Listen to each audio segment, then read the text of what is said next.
सियासी लीडरों की लड़कियां कहाँ नारा लगाएंगी अल्लाह अकबर? वो तो वक्त के धारे में बहते हैं, वो तो हिंदू लोगों का वोट लेने के लिए मंदिर में टीका भी लगवा लेंगे। वो तो मूर्ति के सामने भी खड़े हो जाएंगे क्योंकि हमें इनका वोट चाहिए। तो तरबियत का भी फर्क होता है। हम अपनी औलाद को कौन सी तरबियत दे रहे हैं, कैसी तरबियत होनी चाहिए, इस पर हमें गौर करना चाहिए। जंगे खंदक के बारे में कभी सोचा आपने? जंगे खंदक में कितने मुसलमान थे? आपसे अगर सवाल करें तो शायद बहुत कम लोगों को मालूम हो। सिर्फ 3000 सहाबा, 3000, और इन 3000 सहाबा का मुकाबला कितने काफिरों से था, कितने यहूदियों से था? 10,000 का लश्कर। कोई तकाबुल है? कोई मुकाबला है? एक तरफ 3000, एक तरफ 10,000। वो हथियारों से लैस, ये बेचारे फुल हथियार नहीं। इन 3000 सहाबा को जंगे खंदक पर काफिरों से लड़ने के लिए अपनी रजामंदी का इजहार जो इन्होंने किया, ये 3000 सहाबा के दिल में जो 10,000 का खौफ नहीं था, वो खौफ निकालने वाली ताकत क्या थी? अगर आपसे सवाल करें तो मेरी इतनी तकरीर के बाद जो 1 घंटे से ज्यादा बोलते हुए मुझे हो गया, आप इस नतीजे पर पहुंच गए होंगे कि 3000 सहाबा जो 10,000 के मुकाबले में खड़े हुए हैं और लड़ रहे हैं, ये सिर्फ ईमान की ताकत थी। वो 10,000 से नहीं डर रहे हैं, वो सिर्फ ईमान की ताकत है। उनके दिलों में अगर डर है तो सिर्फ एक अल्लाह का डर है। वो किसी का खौफ उनके दिलों में मौजूद नहीं है, और जीते। उनको फतह हुई, उनको कामयाबी मिली। हम ये सारी चीजें भूल जाते हैं, हमें इस बात का एहसास नहीं होता है। तो भैया जल्दी निकल जाओ, बताओ ये कहां जा रहा होगा? इसकी तो शादी भी नहीं हुई है, कहां भाग रहा है?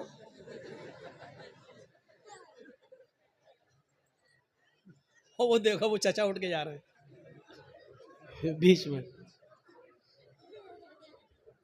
बीच में जब कोई उठता है तो मुझे पता नहीं क्यों इतना डर लगता है।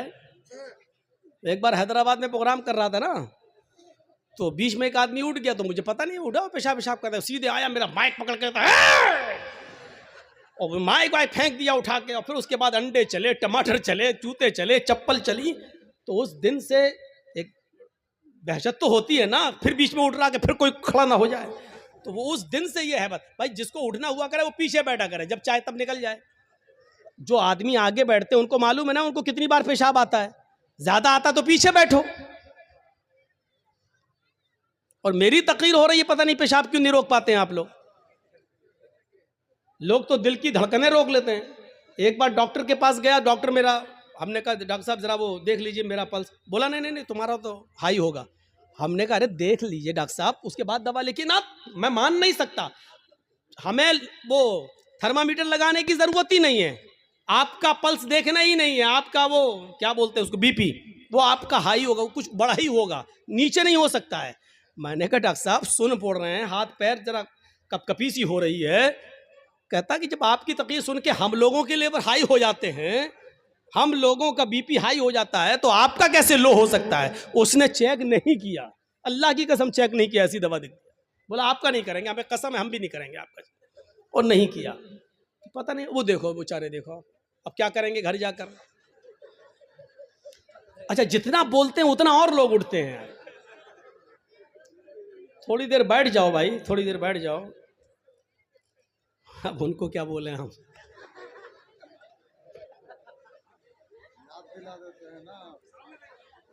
वो चचा जा रहे हैं बेचारे, अब तो चची के लायक भी नहीं, फिर भी जा रहे हैं। क्या करेंगे जाके? अच्छा चलिए, अब आप लोग जाग गए हैं, थोड़ी बहुत नींद आ रही होगी, उसका गलबा खत्म हो गया है। सुनिए, तो अब आप अंदाजा लगाइए, वो खंदक 10,000 का मुकाबला 3,000 और जीत गए। क्या चीज थी? वही अल्लाह का खौफ, वही अल्लाह का डर। जैसे एक पुलिस वाले में ये ताकत होती कि वो अकेला नहीं, सरकार की ताकत है उसके पास, ऐसे ही जो पक्का सच्चा मोमिन है वो डरता नहीं है, अल्लाह की ताकत है उसके पास, ईमान है उसके पास, ईमान की ताकत है उसके पास, उसको खौफ नहीं होता है, वो लड़ता है, आमादा हो जाता है। ये वाकया सुनाया है, लेकिन फिर भी आपको सुना देता हूं। सुमैया रजी अल्लाह ताला अन्हा का क्या मैटर था। अबू जहल के सामने खड़ी है, तबकात के अल्फाज है, इब्ने साद ने नकल किया है कि उसने सुमैया के कपड़े तक फाड़ दिए, फिर भी कहती है नहीं अल्लाह एक है। अबू जहल ने नेजा लिया, नेजा, तबकात के अल्फाज, वो नेजा उसकी शर्मगाह में दाखिल कर दिया। सुनना बहुत आसान है, लेकिन एक हल्की सी खरोंच हम बर्दाश्त नहीं कर सकते हैं, उसकी तो शर्मगाह में नेजा, इधर से डाला उस तरफ निकाल दिया, और हाथ पीछे से बंधे हो, वो नेजा पकड़ के निकाल भी नहीं सकती हो। और ऐसी कंडीशन में भी देखिए ईमान की ताकत क्या, वो ये नहीं कह रही अल्लाह मेरी हिफाजत फरमा, अल्लाह मुझे बचा ले इस दुश्मन से, ये नहीं कह रही है। उसकी जबान से जो जुमले निकलते हैं वो जुमले ये, या रब्बी सब्बित क़दमैया अला दीनिक, ऐ अल्लाह इसकी दी हुई सजाओं पर मेरे कदमों को साबित रखना, मेरे ईमान पर, कहीं इसकी सजाएं मुझसे मेरा ईमान न छीन ले। जान जा रही जाए, रूह निकलती निकल जाए, लेकिन ईमान, मेरी आखिरी हालत में ईमान ना निकल जाए। कहीं ऐसा ना हो कि इसकी दी हुई तकलीफें मैं झुक जाऊं और इसकी बात मान लूं और ईमान से हाथ धो बैठूं, ऐसा ना हो कहीं। सब्बित क़दमैया अला दीनिक, ऐ अल्लाह अपने दीन पर, अपने इस ईमान पर मेरे दिल को साबित कदम रखना, मेरे कदम को साबित रखना, मैं बहकने ना पाऊं, ईमान मुझसे न छीन लिया जाए। ये दुआ उसके मुंह से निकलती है। हम लोग तो जलसा खत्म होने के बाद कहते हैं अल्लाह जब तक जिंदा रखना ईमान पर, इस्लाम पे रखना, और जब खात्मा हो तो ईमान पर हमारा खात्मा फरमाना। हो गई तकरीर, खत्म, जाओ। अब 1 साल के बाद जब जर्जी साहब आएंगे तब तक आप इस्लाम पे अमल करेंगे, कोई मर गया तो वो ईमान पर उसका खात्मा हुआ है। हमने सब कुछ दुआओं को ही समझ लिया है। सहाबा किराम सब कुछ करने के बाद दुआ करते थे। अल्लाह के रसूल पहले अल्लाह पर भरोसा किए, 313 लोगों को निकाल के लाए। 313 सहाबा ने अपनी जिंदगी अपनी हथेली पर रख ली, सर पे कफन बांध लिया कि अब घर लौट के नहीं जाना है।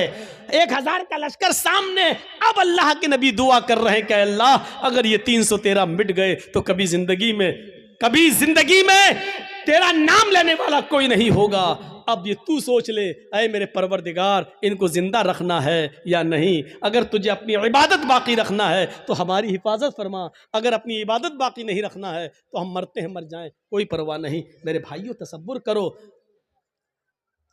हमने क्या किया अपने आप को। बस हराम खाते जा रहे हैं कि अल्लाह हमें हराम खाने से बचा ले।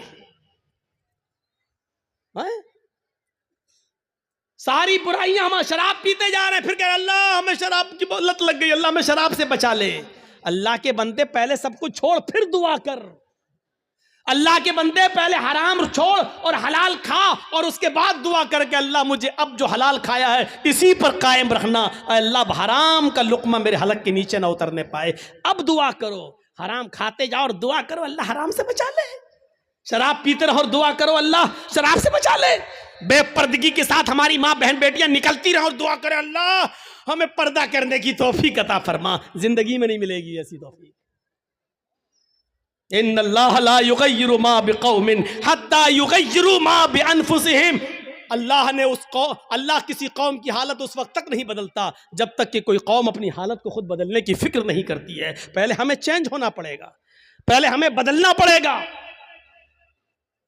पहले जमाने की औरतें अगर अपने बच्चों को बद्दुआ भी देती थी तो उसमें भी दुआ निकलती थी। बच्चा शरारत कर रहा है, कभी ये कभी वो उठाया फेंक दिया, कभी माँ परेशान, हाय हाय हाय माँ परेशान, और माँ ने गुस्से में अपने अंदाज में बद्दुआ दी। लेकिन आप इसको बद्दुआ नहीं कह सकते हो। जब देखा कि बच्चा बहुत शरारत कर रहा है तो बद्दुआ देते हुए कहा, अल्लाह तुझे काबे का इमाम बना दे। गुस्से में बद्दुआ भी दी तो उसमें भी दुआ छलक रही थी। यानी उस जमाने की औरतों को गुस्से में भी ऐसी बद्दुआएं नहीं मालूम थी कि जो बच्चों की जिंदगी तबाह कर दे। हमारी माओ की जबान से क्या निकलता? कुत्ते मर जाओ। परेशान करके रख दिया। अब कुत्ता कहती जा रही है, अब ये नहीं सोच रही कि कुत्ते की अम्मा कौन हुई, लेकिन कह रही कुत्ते मर जाओ। और पता नहीं क्या क्या वो कह देती है। एक बच्चा शरारत कर रहा है और जब तंग आ गई मां तो गुस्से में रोते हुए कहती, चल अल्लाह करे तुझे काबे का इमाम बना दे। और पता नहीं कौन सी घड़ी में ये दुआ निकली और अर्श वाले ने इसको कबूल फरमाई और वो बच्चा फिर काबे का इमाम बनकर निकला। और ऐसा इमाम बना कि आज जिसको आज सुदैस के नाम से याद किया जाता है, कारी सुदैस, ये काबे के जो इमाम आज भी मौजूद हैं, ये उसी माँ की दुआ का नतीजा है जो उसने गुस्से में दी थी और अल्लाह ने उस बच्चे को काबे का इमाम बनाया, जो आज भी काबे का इमाम है। जरूर उस माँ ने अपनी हलक के नीचे कभी हराम लुकमा नहीं उतारा होगा।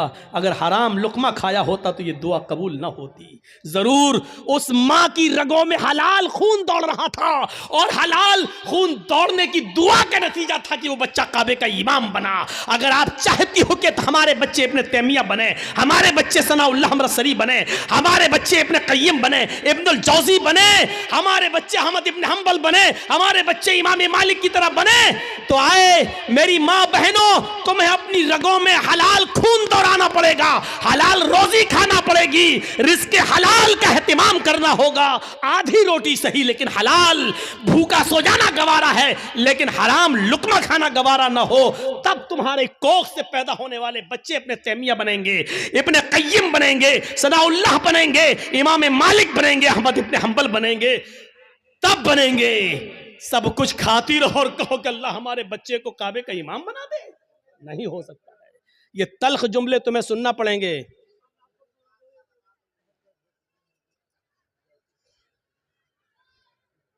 सुनना पड़ेंगे तल्ख जुमले। तसव्वुर करो क्या था वो जज्बा। सुमैया शर्मगाह में नेजा दाखिल, हाथ पीछे से बंधे और फिर भी इस हालत में क्या दुआ कर रही है।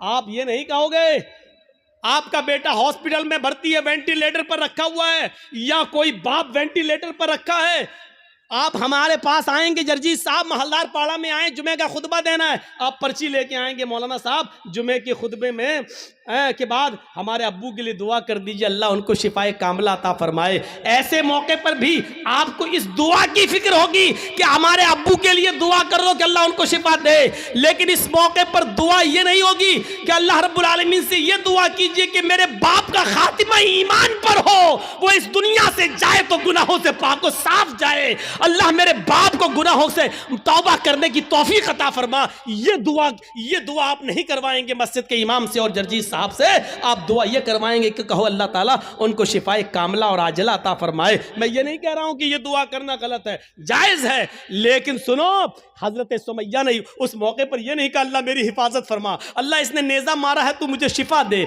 अल्लाह मेरी शर्मगाह में जो जख्म हो गया है उसको ठीक कर दे। उसने ये दुआ नहीं की, उसने दुआ ये की या रब्बी सब्बित कदमैया अला दीनिक, अल्लाह अपने दीन पर, अल्लाह ईमान पर मेरे कदम को साबित रख दे, अल्लाह ऐसा ना हो कि इसकी तकलीफें मुझसे मेरा ईमान छीन ले। ये क्या चीज थी? ये ईमान था, ये ईमान था। ये कौन सा जज्बा था? आइए जरा मुझे इस जज्बे की तरफ लेकर चलिए और बताइए ये कौन सा जज्बा था कि हजरत इब्राहीम अलैहिस्सलातु वस्सलाम को हुक्म होता है कि अपनी बीवी हाजरा को और छोटे बच्चे इस्माइल को बियाबान जंगल में छोड़कर चले आओ। इब्राहीम अलैहिस्सलाम अपनी बीवी हाजरा को और उस बच्चे को लेकर जा रहे हैं। उस वक्त तक बीवी को पता नहीं कि ये मुझे लेके कहां जा रहे हैं। मेरा शौहर है, जहां जा रहा है मैं भी जाऊंगी, मेरा शौहर है, मुझे उनके साथ चलना है, मेरे पति है, मुझे उनके साथ जाना है। चंद दिनों के सफर के बाद एक बियाबान जंगल आ जाता है। उस बियाबान जंगल के अंदर अपनी बीवी को छोड़ देते हैं, अपने बच्चे को छोड़ देते हैं। हाजरा को उसी जंगल में छोड़ दिया। इस्माइल जो अभी अपनी मां का दूध पीते हैं उसी जंगल के अंदर छोड़ दिया।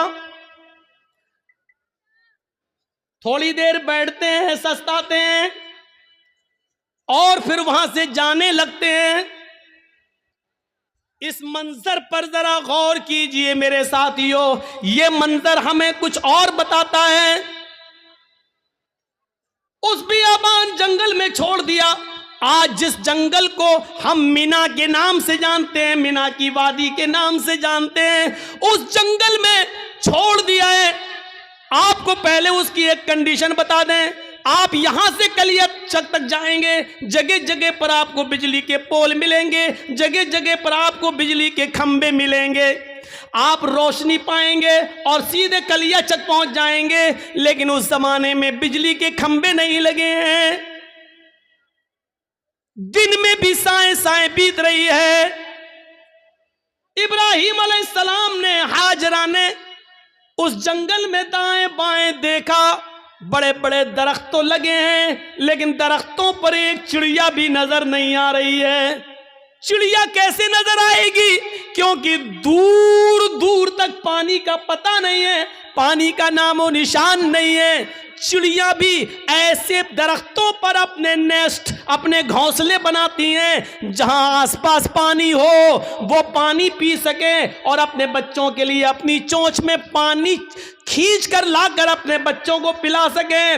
जब जंगल में दूर दूर तक पानी नहीं तो जंगल में एक भी चिड़िया, एक भी परिंदा भी नहीं दिखाई दे रहा है। सोचो, ऐसे बियाबान जंगल में हुक्म होता है कि यहीं अपनी बीवी को छोड़ दो। हजरत इब्राहिम थोड़ी देर बैठते हैं, फिर वहां से चलने लगते हैं। हाजरा ने देखा कि इब्राहिम जा रहे हैं, यहां तो कोई दुकान भी नहीं कि कोई सौदा लेने जा रहे हो, यहां तो दूर तक कोई सब्जी फरोश भी नहीं दिख रहा है कि जिससे सब्जी खरीदने जा रहे हो। जब उनको जाते हुए देखती हैं, अपने बच्चे को जमीन पर लिटाती है, जमीन पर, और पीछे पीछे चल के कहती हैं, कहां जा रहे हो? इब्राहिम अलैहिस्सलाम ने इस जुमले का जवाब नहीं दिया। कहां जा रहे हो कुछ नहीं बोला, सीधे और आगे बढ़ते हैं। बीवी ने कहा, रे मैं पूछ रही हूं